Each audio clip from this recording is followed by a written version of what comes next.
Breaking news చూస్తున్నాం. హైదరాబాద్ లో నిన్నటి నుంచి వర్షం కుండపోతగానే పడుతూనే ఉంది. ఇక భారీ వర్షంతో పలు ప్రాంతాలన్నీ కూడా జలమయమయ్యాయి. లోతట్టు ప్రాంతాలు నీట మునగడంతో ప్రజలు తీవ్ర ఇబ్బందులు పడుతున్నారు. చాలా చోట్ల ఉరుములు, మెరుపులు, ఈదురుగాలులతో కూడిన వానలు పడుతున్నాయి. ఫిల్మ్ నగర్, బంజారా హిల్స్, జూబ్లీ హిల్స్, అమీర్పేట, సనత్ నగర్, ఎల్బీ నగర్, నాగోల్, చైతన్యపురి, కొత్తపేట్, ముషీరాబాద్, చిక్కడపల్లి, రామ్నగర్, ముషీరాబాద్, అలాగే అశోక్ నగర్ పలు ప్రాంతాల్లో కూడా భారీ వర్షం పడుతోంది. వర్షం దాటికి భారీగా ట్రాఫిక్ జామ్ నెలకొంది. కిలోమీటర్ల మేర వాహనాలు నిలిచిపోయాయి. ట్రాఫిక్ మళ్లించేందుకు పోలీసుల చర్యలు చేపడుతున్నారు. అయితే పలు ప్రాంతాల్లో ట్రాఫిక్ జామ్ నెలకొంది. అలాగే పలు ప్రాంతాల్లో అంధకారం నెలకొంది. కాగా రాష్ట్ర వ్యాప్తంగా కూడా పలు జిల్లాల్లో భారీ వర్షాలు కురిశాయి. ఉమ్మడి కరీంనగర్, అలాగే మెదక్, నిజామాబాద్తో పాటుగా హైదరాబాద్లో కూడా పలు చోట్ల భారీ వానలైతే పడ్డాయి. ఇక దీంతో లోతట్టు ప్రాంతాలన్నీ కూడా జలమయమయ్యాయి. ఇక రానున్న 3 రోజుల పాటు కూడా భారీ వర్షాలు కురుస్తాయని హైదరాబాద్ వాతావరణ కేంద్రం తెలిపింది. పలు ప్రాంతాల్లో ఉరుములు, మెరుపులు, ఈదురుగాలులతో కూడిన వర్షాలు పడతాయని వెల్లడించింది. అటు హైదరాబాద్లో కుండపోత వర్షం కురుస్తున్న నేపథ్యంలో విద్యాసంస్థలకు సెలవు ప్రకటించాలని పేరెంట్స్ కోరుతున్నారు. అలాగే అత్యవసరమైతే తప్ప బయటకు రావద్దని అధికారులు హెచ్చరిస్తున్నారు.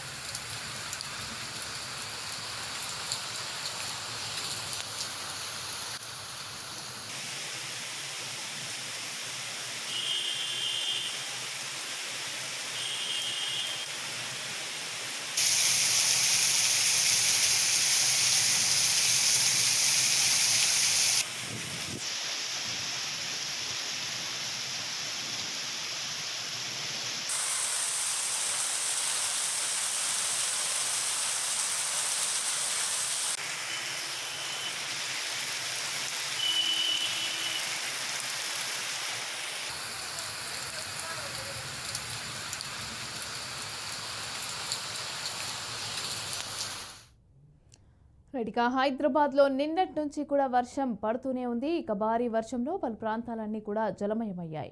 లోతట్టు ప్రాంతాలు నీట మునగడంతో ప్రజలందరూ కూడా తీవ్ర ఇబ్బందులు పడుతున్నారు.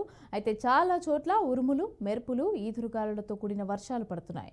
ఫిల్మ్ నగర్, బంజారా హిల్స్, జూబ్లీ హిల్స్, అమీర్పేట్, సనత్ నగర్, ఎల్బీ నగర్, నాగోల్, చైతన్యపురి, కొత్తపేట్, ముషీరాబాద్, చిక్కడపల్లి, రామ్నగర్, అశోక్ నగర్ పలు ప్రాంతాల్లో కూడా భారీ వర్షం పడుతోంది.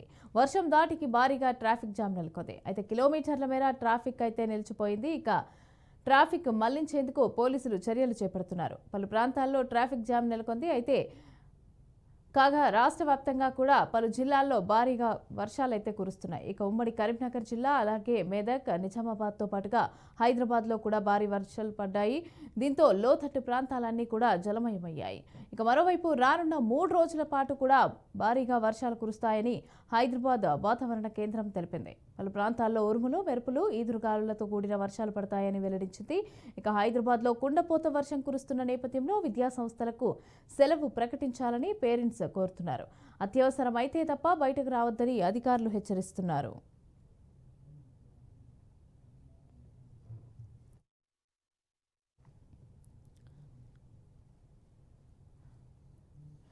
ఇక హైదరాబాద్లో భారీగా వర్షాలు అయితే పడుతున్నాయి. ఇక దీనికి సంబంధించి పూర్తి డీటెయిల్స్ మా ఇన్పుట్ ఎడిటర్ రాజమౌళి మరిన్ని డీటెయిల్స్ అందిస్తారు. రాజమౌళి, అసలు ఈ వర్షాలు ఇంకా ఎన్ని రోజులు పడే అవకాశం ఉంది?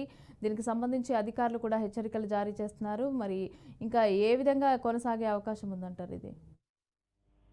మమత గత 2 రోజుల క్రితం వాతావరణ శాఖ మొత్తం మీద వెల్లడించింది. ఏదైతే గత 3-4 రోజులుగా వర్ష సూచన ఉంది. తెలంగాణలో మోస్తారుగా వచ్చి అతి భారీ వర్షం కూడా కురిసే అవకాశం ఉంది. కిలోమీటర్ మాట 30 నుండి 40 కిలోమీటర్ల గంటకి వీదురుగాలు వీల్చి వర్షం పడే సూచన ఉంది.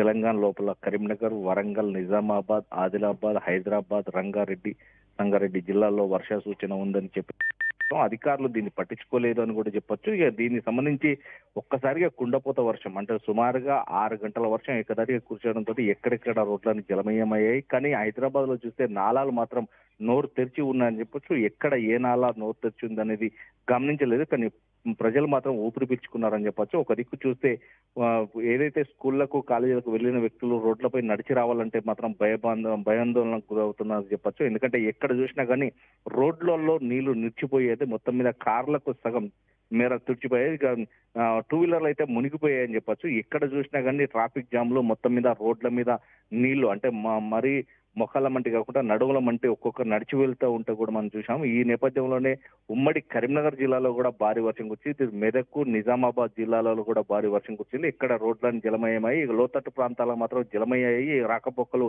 నిలిచిపోయాయని చెప్తున్నారు. ఈ నేపథ్యంలోనే చూస్తే ఒక హైదరాబాద్ లోనే మొత్తం మీద హైదరాబాద్ లోనే ఇప్పటికీ ఏదైతే చెరువులు కబ్జాలకు గురయ్యో ఆ నేపథ్యంలోనే ఎక్కడ చూసినా కానీ ఆ నీళ్లు ఎటు వెళ్ళాలో ఎటు వెళ్ళిపోవాలో తెలియని పరిస్థితులలో మాత్రం ఎక్కడెక్కడ రోడ్లని జామ్ అయ్యాయి. ఈ నేపథ్యంలో హైదరాబాద్ లో ఎక్కడ చూసినా సుమారుగా 5 కిలోమీటర్ల మేర ట్రాఫిక్ జామ్ అయింది. సిటీలో అల్లకల్లంగా ఉందని చెప్పొచ్చు.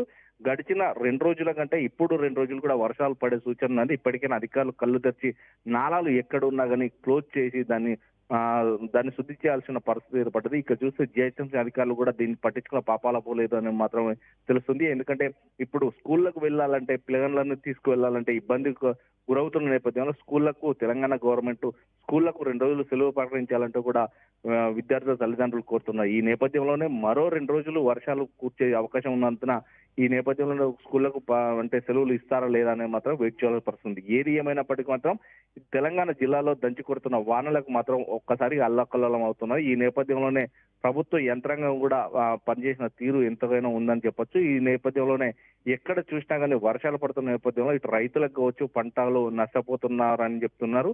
ఇక ఈ నేపథ్యంలో 2 రోజులుగా వర్షం పడే సూచన ఉన్నప్పుడు అధికారులు మాత్రం దీన్ని తగు జాగ్రత్త తీసుకోవాల్సిన పరిస్థితి ఎంతైనా ఉన్నట్టుగా మనకు తెలుస్తుంది.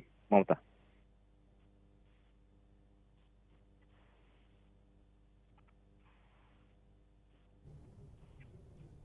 రైట్. అలాగే కరెంటు కోతలకి సంబంధించి ఆ సరఫరాకి సంబంధించి కూడా జాగ్రత్తలు తీసుకోవాలి అని చెప్పేసి, ఎందుకంటే దానివల్ల ఇబ్బందులు ఏర్పడే అవకాశం చాలా ఉంది. అయితే దీనికి సంబంధించి ఎలాంటి జాగ్రత్తలు తీసుకునే అవకాశం ఉందంటారు అధికారులు? మమత, ఏదైతే ఈ వర్షం పడితే చినుకు పడితే చాలు మొత్తం మీద ఎక్కడికైనా చిత్తడిగా ఏర్పడే రోజుల్లో హైదరాబాద్ మహానగరమే కాకుండా వివిధ జిల్లాలలో జిల్లా హెడ్ క్వార్టర్లో కూడా ఏదైతే వర్షాలు పడుతున్న నేపథ్యంలో మెయిన్ రోడ్ పక్కనే ఉన్నటువంటి కరెంటు స్తంభాలు ఒక్కసారిగా షాక్ గురవ్వడానికి వీలుంది. దాన్ని ఎవరు కూడా తాకరాదు అని చెప్తున్నారు. ఇప్పుడు కానీ సంబంధించి అధికారులు మాత్రం చర్యలు చేపడుతున్నట్టుగా తెలుస్తుంది. ఎక్కడైనా కానీ ఒకవేళ అక్కడ ఫీజులకు సంబంధించి పోయేట్టున్నా, లేకుంటే వెర్తుకు సంబంధించి ఆ వెర్తు భూమిలోకి ఉన్నా కానీ అవి తాకరాదంటూ కూడా బోర్డు పెడుతున్నారు. ఇప్పటికి అది ఏదైతే ఎలక్ట్రిక్ డిపార్ట్మెంట్ అని చెప్పొచ్చు. ఇక ఏదైతే కిందికి వైర్లు ఉన్న నేపథ్యంలోనే కాలనీలు కావచ్చు, లేదంటే మహానగరంలో ఉన్న హైదరాబాద్ నగరంలో ఉన్న కాలనీలకు సైతం, జిల్లాలో హెడ్ క్వార్టర్లు ఉన్న కాలనీలకు సైతం ఎవరు కూడా కరెంటు వైర్లను షాక్ గురయ్యే ప్రమాదం ఉంది కాబట్టి ఎవరు పుట్టుకోవద్దనే మాత్రం స్పష్టంగా వాళ్ళ హెచ్చరిక బోర్డు కూడా పెట్టారని మనకు తెలుస్తుంది. Mamata. Right. Thank you Rajamouli. Thanks for the details.